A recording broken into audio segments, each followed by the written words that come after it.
So there is no better light than winter light. I always try to take advantage of it, and that's what I urge you to do. Thank you so much for tuning in for another episode of Photography Radio. My name is Tomasz, and today you are listening to Beyond the Frame with Olaf Sztaba, where he challenges you to take visual risks and think differently about your photography. Honest, bold, and unapologetic. Typical Olaf. Enjoy. Can you imagine your life without photography? No? Then you will love this show. And it doesn't matter if you're a DSLR, a mirrorless, or a mobile phone shooter. We're here to help your photography grow. This is Photography Radio.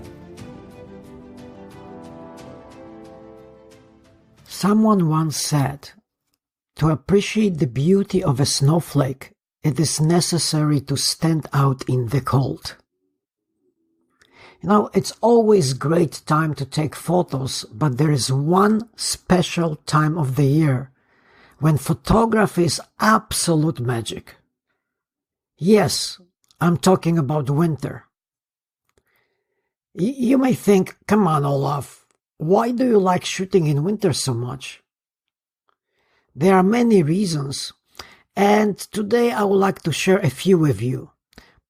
You know, think about painters. They usually start the process of creation on a white canvas. They take the white canvas and start adding elements to it, one by one, slowly and thoughtfully.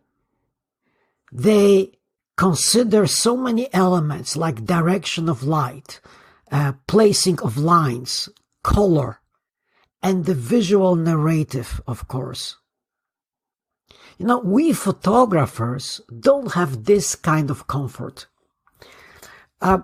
Probably we start with a lot of crap in the front of us. Yeah, it's true. That's how we start. And then we have to remove the unnecessary elements from our frame, one by different ways. For example, changing perspective, playing with the frame, sometimes using shadow and light to hide or expose elements. In other words, we don't start with a white canvas. We start with a huge mess, regardless of the genre. And that's why I love winter. Winter helps us in this regard. Like here in Vancouver, we don't have a lot of snow, but when we do, I always grab my camera and run outside to shoot. Yes, I shoot landscape, I shoot travel, and mostly street in the snow. You know, snow not only provides us with this magical white canvas, but also lets us separate our subject from the surroundings. You know, think about it. Winter does half the job for us.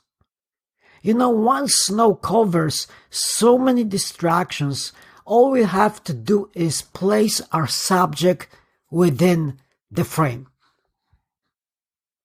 By covering some elements, snow also changes the visual language, if you will. You know, help us to introduce mystery and magic to the image. Andrew Wyeth described it well. He said, I prefer winter and fall when you feel the bone structure of the landscape, the loneliness of it, the dead feeling of winter. Something waits beneath us. The whole story doesn't show. And I like the last part.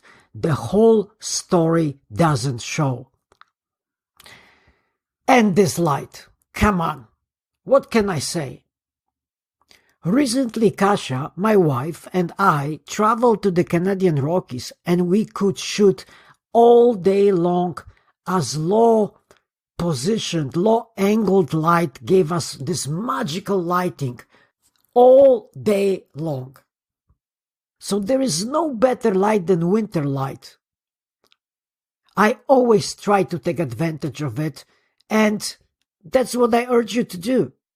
You know, there are also unique visual opportunities. When we were shooting in the Rockies, in some locations which are usually packed with people to the point you cannot find a parking spot, in winter, we found ourselves alone. It was amazing. Just the two of us. Can you believe it? The best light of the year, the best visuals of the year, and there is nobody, not even one photographer in some spots. Just crazy. But I know what you are going to tell me. Olaf, come on, it's cold, it's miserable, it's hard to travel in winter. Well, it's true, but if you plan your trips, excursions, and street shots well and prepare for it, the reward is huge. You know, and there is another misconception that winter is only for landscape photography. Nothing is further from the truth. Street photography in winter is amazing. What can I say? Light, light, light. You know, people are dressed up differently. They are looking for warm places. They're behaving differently. I truly believe that winter is the true season for photography. So please, don't give me those excuses. Turn off Netflix. Stop talking politics on Facebook. Dress warmly. Grab your camera and go out. Take this snowy white canvas and start crafting your images. You will be amazed, I promise. As usual, let me leave you with one quote. There is just something beautiful about walking on snow that nobody else has walked on. It makes you believe you are special. I love this quote. What a timely line from Karol Rivka Brunt in his book, Tell the Wolves I'm Home. So my friend, go out and feel special. Thank you for listening today. I hope you are enjoying this episode and my previous episodes. As always, please go to photographyradio.com and leave us your feedback, and feel free to suggest some subject you would like me to talk about. And until next time. Thank you so much for tuning in today. Hit subscribe on your podcast app. It would mean a lot for us to have you as our regular listener. Head over to photographyradio.com to drop your suggestion for future editions of Photography Radio, or simply to say hello. We would absolutely love to hear from you. In the meantime, have a wonderful night, and we will be back with more photography in your ears very soon.